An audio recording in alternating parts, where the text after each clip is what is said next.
ഈ സ്കൂളിൽ പഠിച്ച സമയത്ത് ചോദ്യം ചോദിച്ചിട്ട് ഉത്തരം അറിയാതെ ഇമ്പോസിഷൻ എഴുതി ടീച്ചറെ കാണിച്ചിട്ടുള്ള ഒരു ആവറേജ് സ്റ്റുഡന്റ് കാറ്റഗറി പെട്ട ഒരാളാണോ നിങ്ങൾ? ഞാനായിരുന്നു കേട്ടോ. പക്ഷെ ആക്ച്വലി ഫാക്ട് എന്താന്ന് ചോദിച്ചാൽ നമ്മുടെ ബ്രെയിൻ അങ്ങനെ ഒരു ഇമ്പോസിഷൻ എഴുതി പഠിക്കേണ്ട യാതൊരു ആവശ്യവുമില്ല. പുള്ളിക്ക് ഏതാണ്ട് 2.5 പെറ്റാബൈറ്റ് ഓഫ് ഡേറ്റ സ്റ്റോർ ചെയ്യാനുള്ള കപ്പാസിറ്റി ഉണ്ട്.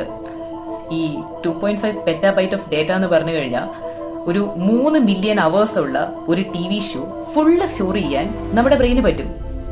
അപ്പൊ നിങ്ങൾ അങ്ങ് തീരുമാനിക്കുക, ശരി ഞാൻ ഈ 3 മില്യൺ അവേഴ്സ് ഉള്ള TV ഷോ കണ്ടു തീർക്കാൻ തീരുമാനിച്ചു എന്ന് പറഞ്ഞാൽ അത് കണ്ടു തീർക്കാൻ 340 വർഷങ്ങൾ വേണ്ടി വരും.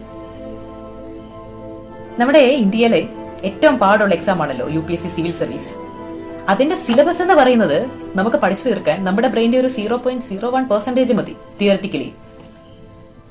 എന്തായാലേ ഭയങ്കര വലിയ കാര്യങ്ങൾ. ശരി, അതൊക്കെ വിട്. നിങ്ങൾ ഇന്നലെ രാത്രി ഏറ്റവും അവസാനം കണ്ടു തീർത്ത റീൽ ഏതായിരുന്നു? പോട്ടെ, ഈ വീഡിയോ തുടങ്ങുന്നതിന് മുമ്പ് ഒരു നമ്പർ ഡിസ്പ്ലേ ചെയ്തായിരുന്നു. ആ നമ്പർ ഏതായിരുന്നു? ഓർമ്മയില്ലെങ്കിൽ നിങ്ങൾ ഓർമ്മയില്ലാത്ത ചങ്കുകൾക്കും കൂടെ ഒന്ന് ഷെയർ ചെയ്ത് കൊടുക്കുക കേട്ടോ. Happy scrolling.